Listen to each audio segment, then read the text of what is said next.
Hello everyone, আসসালামু আলাইকুম। তো যারা নতুন লাভবার্ড পাখি পালন করেন বা যারা নতুন পালন করতে চাচ্ছেন লাভবার্ড পাখি, তো তাদের মধ্যে অনেকেরই প্রধান যে সমস্যাটা ফেস করতে হয় সেটা হচ্ছে দেখা যায় লাভবার্ড পাখি পেয়ার ঠিক থাকার পরে অনেক সময় ডিম দেয় না, পর্যাপ্ত বয়স হওয়ার পরেও ডিম দেয় না। তো এই সমস্যাটা কেন হয় এবং কি কি কারণ রয়েছে এর পিছনে, আমি আজকের ভিডিওতে আপনাদেরকে সেই বিষয়গুলো জানানোর চেষ্টা করব। যদি ভিডিওটি সম্পূর্ণ ভালোভাবে দেখেন তাহলে আশা করি বুঝতে পারবেন যে আপনার যে লাভবার্ডের পেয়ারটা রয়েছে এটার মূল সমস্যাটা কি, বা কোন জায়গায় মূলত সমস্যাটা হয়েছে যেই কারণে মূলত ডিম দিচ্ছে না পাখি। তো যাই হোক, আর কথা বাড়াবো না, চলুন সরাসরি মূল ভিডিওর দিকে যাওয়া যাক। তো প্রধানত কয়েকটা বিষয় রয়েছে, এই কয়েকটা বিষয়ের মধ্যে কোনো একটা সমস্যার কারণে পাখি ডিম দিতে একটু দেরি করে। তো তার মধ্যে প্রথম যে বিষয়টা সেটা হচ্ছে পাখির বয়স এখনও হয়নি ডিম দেওয়ার মতো। এরকম যদি হয় সেক্ষেত্রে কিন্তু পাখি ডিম দেবে না। তো এই জন্য অবশ্যই আপনারা এটা আগে কনফার্ম হবেন যে পাখির বয়স মূলত কত। লাভবার্ড পাখি সাধারণত 8 থেকে 9 মাস বয়স হওয়ার পর অ্যাডাল্ট হয় এবং তারপরে এরা ব্রিডিংয়ে যায়। তো ধরা যায় পাখির বয়স মিনিমাম 1 বছর হতে হবে, 1 বছর হলে পাখি দেন এটা ব্রিডিংয়ের জন্য উপযোগী। তো তারপরে যেই পয়েন্টটা, এটা হচ্ছে খুবই গুরুত্বপূর্ণ একটা পয়েন্ট, পাখির খাবার দাবার। লাভবার্ড পাখি যেহেতু একে ভালো মানের খাবার দাবার প্রোভাইড করতে হয় ব্রিডিংয়ের জন্য, সেহেতু যদি একজন নতুন পাখাল কিন্তু অত ভালো বোঝে না যে লাভবার্ড পাখির জন্য কীরকম খাবার দাবার প্রোভাইড করতে হবে, কীরকম সিড মিক্স দিতে হবে, বা এদের সফট ফুড, এগ ফুড, শাকসবজি, এই এই জাতীয় খাবার কিভাবে দিতে হবে বা কতদিন দিতে হবে, এই সম্বন্ধে পর্যাপ্ত জ্ঞানের অভাবে আর কি অনেক সময় দেখা যায় পাখি পালন করতেছে ঠিকই, কিন্তু খাবার দাবার ঠিকঠাক মতো না দেওয়ার কারণে পাখি ডিম দিচ্ছে না। তো এটা খুবই গুরুত্বপূর্ণ একটা পয়েন্ট। লাভবার্ড পাখিকে সাধারণত ভালো মানের সিড মিক্স প্রোভাইড করতে হবে এবং তার পাশাপাশি প্রতিদিন এদেরকে সফট ফুড এবং সপ্তাহে অন্ততপক্ষে 2 থেকে 3 দিন এগ ফুড দিতে হবে। আর শাকসবজি এটা তো সফট ফুডের সাথে দেওয়া যায়, এটা আপনারা চাইলে যেই কয়দিন ইচ্ছা দিতে পারেন। এরপরে যেই বিষয়টা আরও গুরুত্বপূর্ণ সেটা হচ্ছে পরিবেশ। লাভবার্ড পাখি যেহেতু একটু সেনসিটিভ, মানে সেনসিটিভ বলতে আমি এটা বোঝাচ্ছি না যে পাখি অনেক নরম সরম, খুব দ্রুত অসুস্থ হয়ে যায়, এরকম না।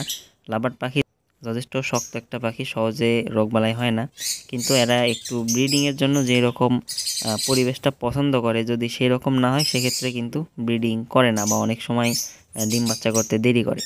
তো লাভবার্ড পাখির সাধারণত বেশিরভাগ পাখিরই এটা, পাখি নিরিবিলি পরিবেশ বেশি পছন্দ করে এবং তুলনামূলক যেরকম জায়গায় মানুষ বা অন্যান্য প্রাণীর আনাগোনা একটু কম থাকে এরকম জায়গা পাখি বেশি পছন্দ করে। অনেক সময় দেখা যায় এমন জায়গায় পাখি সেট আপ করা হয় যে তার আশেপাশে, মানে পাশেই রাস্তা, এখান দিয়ে সব সময় দেখা যায় গাড়ি ঘোড়া মানুষজন যাওয়া আসা করে। তো এরকম জায়গায় পাখি সেট আপ না করে একটু ভেতরে বা এমন জায়গায় সেট আপ করবেন যেখানে সরাসরি সবসময় মানুষের আনাগোনা বা অন্যান্য পশু পাখির আনাগোনা কম থাকে, এরকম জায়গা পাখির সেট আপের জন্য সবচেয়ে বেশি উপযোগী। আর আরেকটা বিষয় সেটা হচ্ছে লাভবার্ডের সেট আপে যখন ইঁদুর, বিড়াল বা টিকটিকি, তেলাপোকা এগুলো আসে তখন কিন্তু লাভবার্ড অনেক সময় ডিস্টার্ব ফিল করে এবং তারা ডিম দেওয়ার যে একটা প্রবণতা সেটা কিন্তু আর থাকে না, চলে যায়। অনেক সময় দেখা যায় লাভবার্ড পাখি ডিম দেওয়ার পরেও ডিমগুলো ফেলে দেয়, মূলত এই কারণে। অনেক সময় ইঁদুর আসে, টিকটিকি আসে, এগুলো যদি খাঁচার আশেপাশে আসে সেক্ষেত্রে কিন্তু লাভবার্ড পাখি ডিম দেয় না। এরপরে যেই বিষয়টা, এটা এটা আশা করি সবাই আপনারা জানেন, তারপরে আমি বলছি যে লাভবার্ড পাখির জন্য সর্বনিম্ন যে খাঁচার সাইজ এটা তাদেরকে দিতে হবে। অনেক সময় দেখা যায় যারা এই ব্যাপারে অত ভালো জানে না, তারা বাজরিগার যে খাঁচাটা রয়েছে ওইটার মধ্যে লাভবার্ড দিয়ে রাখে। তো এটা রাখা ঠিক না। লাভবার্ড যেহেতু সাইজে একটু বড় পাখি এবং একটু ওড়াউড়ি বেশি পছন্দ করে, চঞ্চল প্রকৃতির একটা পাখি, তাই এদের জন্য অন্ততপক্ষে যে 18-24 সাইজের খাঁচা এটা দেওয়া জরুরি। এটা সর্বনিম্ন সাইজ। 24-24 এটাও দিতে পারেন, তবে মিনিমাম 18-24 সাইজের খাঁচা দিতে হবে একজোড়া লাভবার্ড পাখির জন্য। আর পাখির সেট আপ সবসময় একটু পরিষ্কার রাখতে হবে, কারণ দেখা যায় পাখির খাবার দাবার ছিটিয়ে ফেলে। তো এগুলো যদি নিয়মিত পরিষ্কার না করা হয় সেক্ষেত্রে কিন্তু পাখির সেট আপে ইঁদুর বা তেলাপোকা এগুলোর আনাগোনা একটু বেশি হয়ে যায়, যার কারণে কিন্তু অনেক সময় এই পাখিগুলো ডিম দেয় না।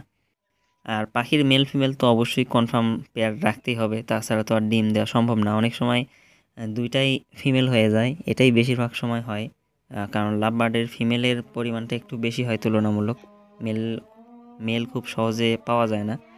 তো এই জন্য দেখা যায় মেল ফিমেল কনফার্ম আপনারা যদি রাখতে পারেন সেক্ষেত্রে কিন্তু আর সমস্যাগুলো হয় না।